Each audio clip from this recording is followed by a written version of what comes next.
The Federal Reserve System, to most people, seems like it is an agency of the federal government.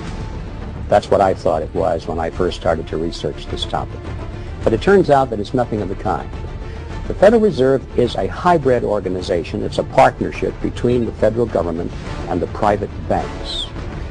When you look at it deeper than that, its essence is neither as a government agency or a private company. In reality, it is a cartel.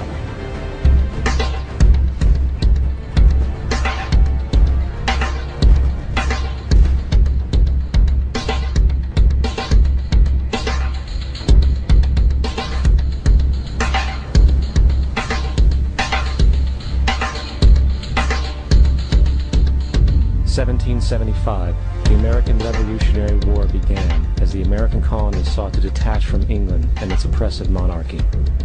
Though many reasons are cited for the revolution, one in particular sticks out as the prime cause: that King George III of England outlawed the interest-free, independent currency the colonies were producing and using for themselves, in turn forcing them to borrow money from the Central Bank of England at interest, immediately putting the colonies into debt.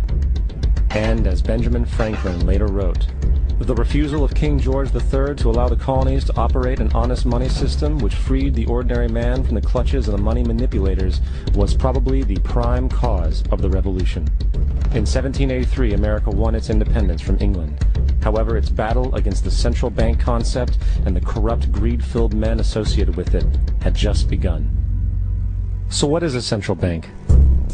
A central bank is an institution that produces the currency of an entire nation. Based on historical precedent, two specific powers are inherent in central banking practice: the control of interest rates and the control of the money supply, or inflation. The central bank does not simply supply a government's economy with money, it loans it to them at interest. Then, through the use of increasing and decreasing the supply of money, the central bank regulates the value of the currency being issued. It is critical to understand that the entire structure of this system can only produce one thing in the long run: debt. It doesn't take a lot of ingenuity to figure this scam out. For every single dollar produced by the central bank is loaned at interest. That means every single dollar produced is actually the dollar plus a certain percent of debt based on that dollar. And since the central bank has the monopoly over the production of the currency for the entire country, and they loan each dollar out with immediate debt attached to it, where does the money to pay for the debt come from? It can only come from the central bank again, which means the central bank has to perpetually increase its money supply to temporarily cover the outstanding debt created, which in turn, since that new money is loaned out at interest as well, creates even more debt. The end result of this system without fail is slavery, for it is impossible for the government and thus the public to ever come out of the self-generating debt. The founding fathers of this country were well aware of this.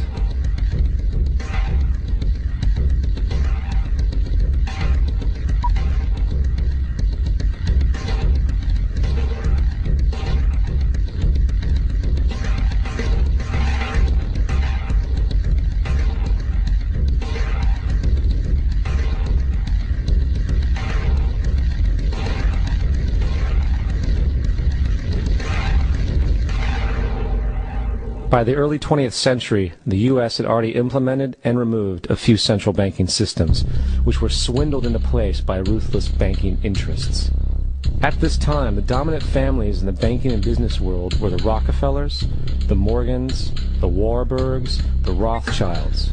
And in the early 1900s, they sought to push once again legislation to create another central bank.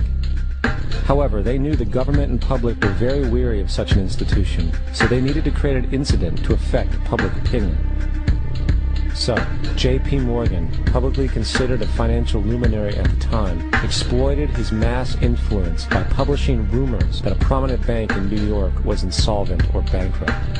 Morgan knew this would cause mass hysteria, which would affect other banks as well. And it did. The public, in fear of losing their deposits, immediately began mass withdrawals. Consequently, the banks were forced to call in their loans, causing the recipients to sell their property, and thus a spiral of bankruptcies, repossessions, and turmoil emerged. Putting the pieces together a few years later, Frederick Allen of Life magazine wrote, "The Morgan interests took advantage to precipitate the panic, guiding it shrewdly as it progressed."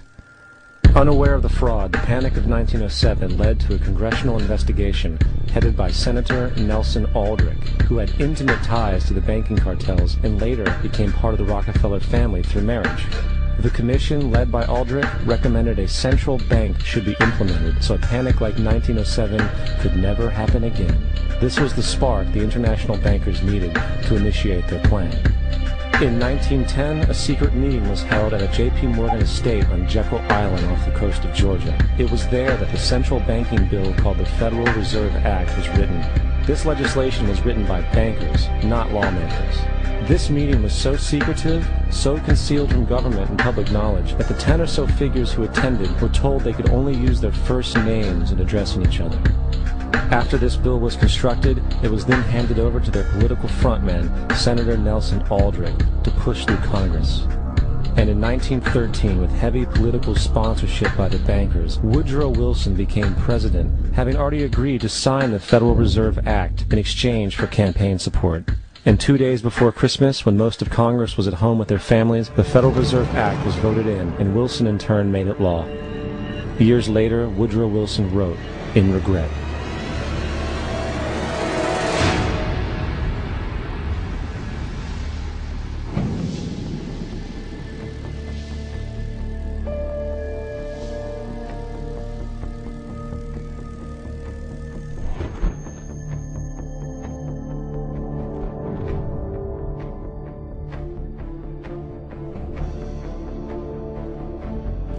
Congressman Louis McFadden also expressed the truth after the passage of the bill.